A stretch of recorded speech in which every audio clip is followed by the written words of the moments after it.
Hey everybody, and welcome back to the channel. I'm going to showcase the Nolan Ryan collection today.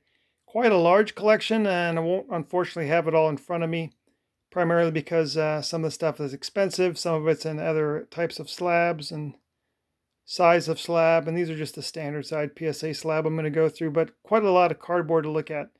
As a caveat, I do have his 68, 69, 70, 71, all those in nice near mint 7s. But I won't be showing them because of the value of them and the fact that I simply don't keep them in the house. And so I don't have time to unfortunately go grab everything from the bank to shoot individual videos. So I'm just trying to get a look at everything as I get ready to wrap it up. I've been showing other videos about the collection. Once again, here's kind of what things are. I've got cases up here, cases up there. I've got a ton of stuff. You can see my desk back there to the left. I've got a bunch of slabs laying out, and I've got 5 more of the double boxes underneath there. I've got a lot of cards to go through as I kind of get these things wrapped and ready for an eventual move. But here, let's start here if I can get around, and I'll just kind of showcase some of the cards here. There's that nice 70 in action. That Dell Team Stamps, I don't know how rare that is. It's been a recent addition in the last couple years, and I was really glad to get that. He wasn't an all-star back in '71. I wasn't a star player, so I think that's kind of a little harder to get. You had to get it from the actual Mets team sheet. He wasn't in the all-star sheet. 72, 73. Some more 73, 74. Kind of a cool 74 stamp. It's just authentic, but a cool piece. And then a big fan of the 75s, the full size. And then I started to collect a few of the miniature size as well, although the mini sizes, I'm still missing 2 of those cards. I've got that whole hostess panel in an 8 with all 3 players. That's just an individual single card. And then his SSPC, as we look at more of his angel years. 76. Then in 77, the one on the right is the cloth sticker. It's also the same image they use in the O-Pee-Chee, which I don't have. That 77 is tough for centering left to right, so a 7's not a bad grade. And then I mentioned in my last video about the Seaver, you've already seen 2 Seaver cards on these leader ones that he shares with Nolan Ryan.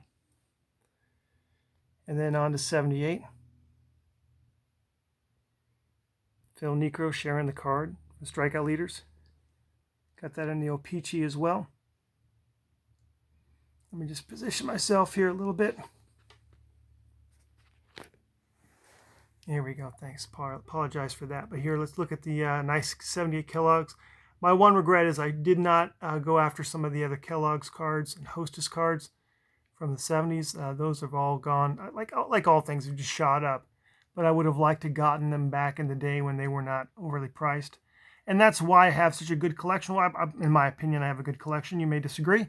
You're free to do that. But a lot of the stuff I bought in the early 2000, 10, or not 10, 11, 12, 13, etc. I've always been a Nolan Ryan fan because of the generation I grew up in, where he broke the strikeout all-time record, or not. He had demolished that before I was collecting. He got the 5,000 strikeout. That's what I meant to say. Got 3,000 wins, 300 wins, excuse me, and then got, what was it, 7th no-hitter, all when he was pitching for the Rangers. And that's when his stardom grew. He was like a media darling and just a great role model too. That's a really sharp highlight in a 9. Once again, I bought that. You don't want to know how much I paid for that. It wasn't much. Some of these cards, a lot of them I probably would have won for $1 bid, like this one right here, 83 Topps. This is the second one of these I bought. The first one I won for a minimum bid of 99 cents, and it came, and when it showed up in the mail, it had been snapped in half. The case was cleanly snapped in half, and the card was damaged, and so, I mean, it wasn't even worth, like, getting a refund. It was 99 cents. So I just went online, found another one, bid 99 cents, and won this one for another 99-cent bid. That's just, I mean, back then, man, like, nobody was collecting. I wouldn't say nobody, but it was nothing like it is today. Cool Kellogg's. Some 84. I'm a big fan of 84 Don Ross. '84 Fleer 2 is a big set that I loved as a kid. I've got an SGC holder, this '85 Topps with a nice autograph of it on Nolan Ryan on there. Got 2 Nolan Ryan autographs, but none of them are in PSA holders. The Leaf, Don Ross. This is another card where I once won a bid for 99 cents and the seller didn't send it. So I just went out and I think I won this one for $2.20 or something like that. I have a bunch of this 86 star set still in the panels. I got like 5 of the panels graded, but it's with my larger collection. Maybe we'll see it later on. The large awkward card collection with the PSA holders. This is when I'm starting to collecting now. My collecting years, 87, 88. Some of his last years in a Houston uniform. And his Bowman, one of his first cards from 89. It shows him in the Rangers uniform. Peachy. In 89, I protected the low series. I love that exposure photograph of him pitching. And then I love the 89 too as well, showing him throw the football. That's the high number one. Then a box cut off the panel. That's tough. From 1990.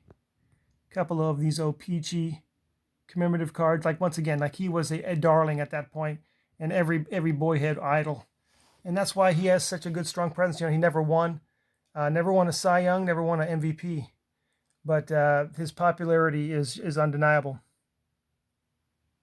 Here are some more. I'll kind of just wrap this up with some of the late or some early 90s stuff. I was pretty much out of collecting by this point, but still cool cards to look at.